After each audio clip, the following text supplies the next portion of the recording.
को, वहां एक बच्चा 3.5 साल का जो 3 दिन पहले गायब हो गया, 4 दिन पहले कल उसकी डेड बॉडी मिली। उनके माँ बाप रो रहे थे कि एक बार हमारी भाई से बात करा तो हमारी टीम वहां गई भी।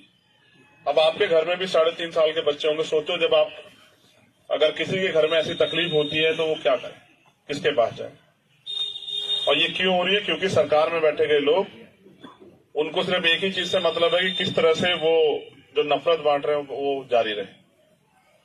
अगर इस मुल्क में अपने लोगों की रक्षा सुरक्षा करनी और हक अधिकार बचा के रखने हैं, जो आजादी मिली है उसको जिंदा रखना है, तो फिर हमें लड़ना पड़ेगा। अगर हम ये सोचे कि घर बैठ के कुछ मिल जाएगा तो इतना आसान नहीं। आप देखो जिनसे मुकाबला कर रहे हो 5 बजे शाखा लगाते हैं, अन्याय के खिलाफ लड़ाई में जो जेल में रहा। और 6x10 की एक कोठरी में मैंने 16 महीने बिताए, इस उम्मीद के साथ कि जब मैं बाहर जाऊंगा तो ये अन्याय जो मैंने साथ किसी और के साथ ना हो, इसलिए लड़ूं। समय परिस्थिति के हिसाब से वो लड़ाई और बड़ी होती चली गई। आज देश में 22-23 स्टेट में हम लोग इस लड़ाई को लड़ते हैं। और मुझे आपको बताना नहीं चाहिए, आप जो लोग जागरूक हैं, ध्यान रखते हैं, उन्हें सबको इस बात का पता होगा कि मुल्क में कोई ऐसी लड़ाई नहीं अन्याय के खिलाफ जिसमें हम लोग शामिल नहीं होते। चाहे वो किसान आंदोलन हो, चाहे वो सीए एनपीआर एनआरसी का मामला हो, उसमें भी सबसे ज्यादा लड़ाई हमने लड़ी, जेल भी काटी, लाठियां भी खाई। उसके अलावा चाहे वो रोस्टर का मामला हो, चाहे वो 69 शिक्षक भर्ती में जो अन्याय हुआ हो, चाहे वो दरोगा भर्ती में अन्याय हुआ, इस सरकार में तो जो भी अन्याय हुआ उत्तर प्रदेश के अंदर, चाहे वो मौलाना कलीम साहब के साथ जो हुआ, हुलत वाले जो हैं मुजफ्फरनगर में, चाहे मौलाना साद साहब के साथ जो हुआ, मरकज के साथ जो हुआ, आप भले ही भूल जाओ, क्योंकि मैंने लड़ी है, मैं कहां से भूल जाऊंगा। मैं इसलिए आपके बीच में हूं कि मैं इस लड़ाई को और मजबूती से लड़ना चाहता हूं। देखो, जिन लोगों ने अब तक आपको ठगा, उनके लिए मैं कुछ नहीं कह सकता, क्योंकि उनकी आदत है। हर आदमी की एक आदत होती है। एक आदमी अच्छा बनकर ठगता है, एक आदमी बुरा बनकर ठगता है। लेकिन जिसकी आदत ठगने की, उससे उम्मीद करना बेवकूफी। हमारे यहां तो कहते हैं कि अजमाए हुए को अजमाना नहीं चाहिए, जिसको अजमा चुके उसको नहीं अजमाना चाहिए, क्योंकि वो दोबारा धोखा देगा। मेरा एक प्रयास ये है कि इस देश के वो तबके जो अन्याय का सामना कर रहे हैं, चाहे वो किसान हो, मजदूर हो, चाहे वो दलित हो, चाहे पिछड़े हो, और चाहे वो मुसलमान हो, जैन हो, सिख हो, बौद्ध हो, ईसाई हो, पारसी हो, जो अपने ही मुल्क में एक तरफ कल हमने गणतंत्र दिवस मनाया 26 जनवरी, जिस दिन इस देश में संविधान लागू और हमें आजादी मिली, अवसर मिले, अवसर की समानता आई कि मुल्क के हर पद पे हम लोग जा सकते हैं। हर ऐसा कोई काम नहीं देश के जिस किसी भी कोने में जाके हम जो लोग नहीं कर सकते। लेकिन आज इस देश में जो सत्ताधारी लोग हैं, उन्होंने ऐसा माहौल बना दिया है उत्तर प्रदेश में तो इस डबल इंजन की सरकार ने, कि यहां जाति धर्म देख के कार्रवाई होती, यहां सरनेम से जो है अपराध तय होता और सजा मिलती। और इस अन्याय को हमसे बेहतर कौन वो करेगा जिन्होंने सहा। एक आदमी जिसने देखा, एक आदमी जिसने सहा कि निर्दोष होते हुए किस तरह हुकूमत में बैठे लोग लोगों को डराने का, धमकाने का, दबाने का, कमजोर करने का, तोड़ने का प्रयास कर रहे हैं। इनकी इस नफरत की लड़ाई के खिलाफ, इनके इस तानाशाही के खिलाफ हम लोगों ने अपने आंदोलन को धरातल पर मजबूत किया।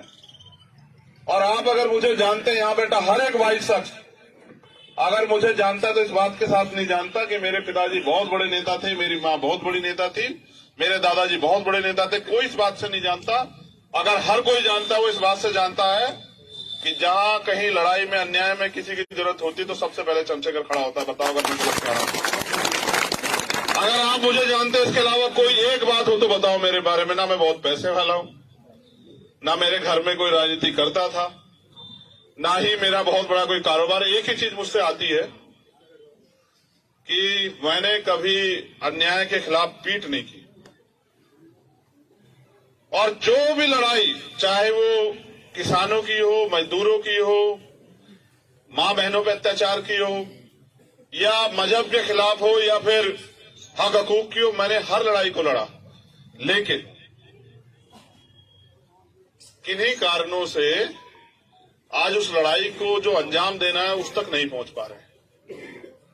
और वो अंजाम को देने का रास्ता जो है कल के दिन तय हुआ था, जब भारत में 26 जनवरी 1950 को संविधान लागू हुआ और वोट का अधिकार हमें मिला। ये मुल्क हमारा है ना, मगर इस मुल्क में हमें कितने अधिकार मिले हैं? अभी आप खुद से सवाल करो।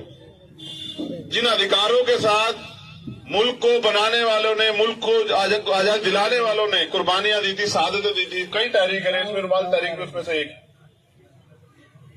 उनके हिस्से में इस देश में आया क्या? अभी क्या किसान को उसकी फसल का उचित दाम मिल रहा है?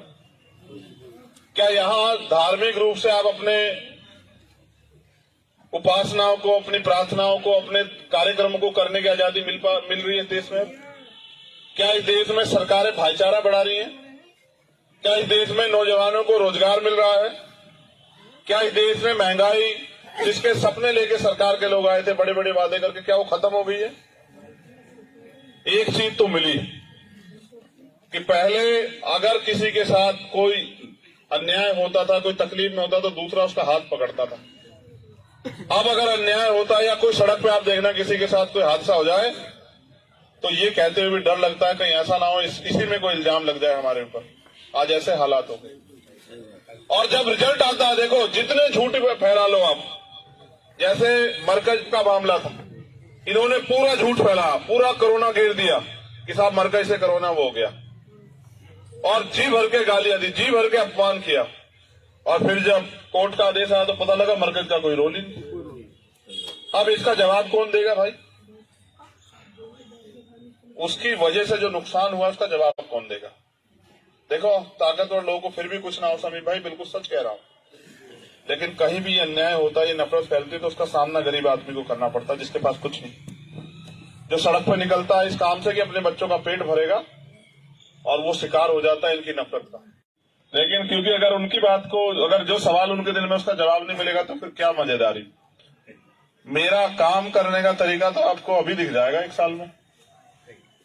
इसके लिए आपको 10-20 साल इंतजार थोड़ा ही करने हैं। आपने तो ऐसे लोगों को भी बना दिया जिनकी शक्लें भी आपने नहीं देखी, उनको ढूंढते फिरते हैं आप कहाँ मिलेंगे। बताओ बनाया नहीं बना, बताओ। और उनसे काम कह दोगे तो वो कहेंगे क्यों किस बात का काम? और मैं कह रहा हूं ऊपर वाले से डर के, वो कुदरत जिसको आप जिस भी नाम से मानते हैं, ईश्वर, अल्लाह, ईसा मसीह या किसी भी नाम से आप उसको मानते हैं, मैं उससे डर के बात कह रहा हूं कि बिजनौर का नाम अगर पूरे देश को याद ना हो जाए काम के मामले में, तब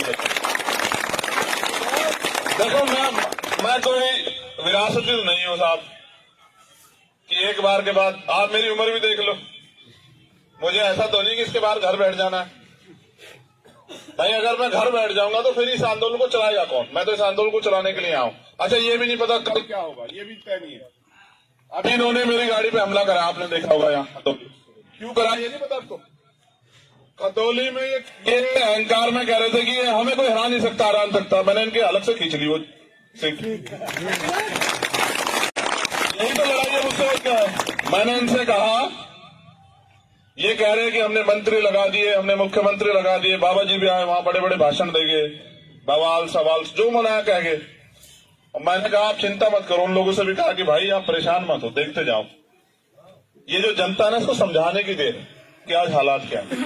मैं आपसे पूछ रहा हूं, इस नफरत में कोई रोजगार कर लेगा क्या बाहर जाके? आप बताओ। और हम जो नफरत बांट रहे हैं, कल इसका सामना हमें नहीं करना पड़ेगा क्या?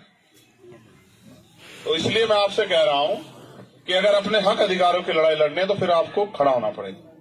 अगर आपको मुझसे बेहतर कोई लगे, मैं दिल से कह रहा हूं, ये मेरी मोहब्बत है, आप अगर मुझसे बेहतर कोई लगे तो उसके साथ खड़े हो जाना। मुझसे बेहतर अगर कोई लग जाए आपको तो